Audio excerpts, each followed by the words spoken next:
Hey guys, welcome back to my channel, and today we are going to talk about the KTM RC390, which is the updated model of 2022. So some images are being spied on the internet today.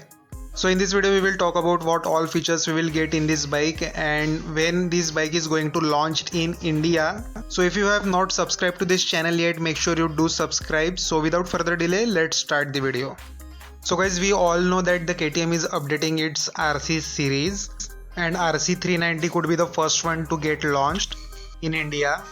So here in the image we can see that the dual tone livery in the blue and orange shade, which is totally different from the current RC390. Along with that, we can also expect single LED headlamp in place of the two projector headlamps which is currently there in RC390.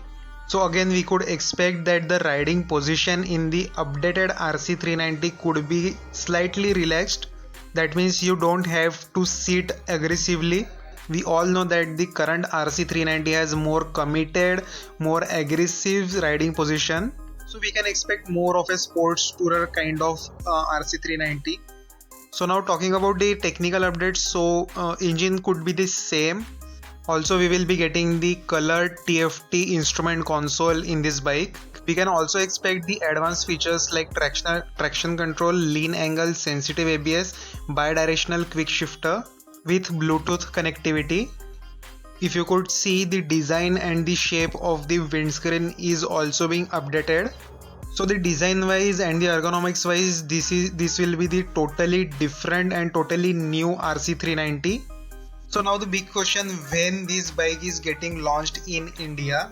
So guys, definitely KTM is going to launch this bike in coming weeks, that means in August or in September, because the festive season is going to start in India soon. So KTM will launch this bike in the festive season.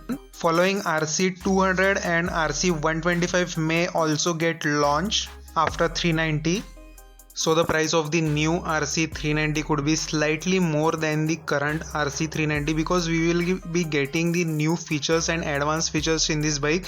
Also the livery and all the ergonomics and designs have been updated. So this is it for now guys, from the updates. So if you like this video, make sure you do hit the like button and do subscribe to this channel and press the bell icon. So guys, we will meet in the next video with the new bike and the new information. So till then, thanks for watching.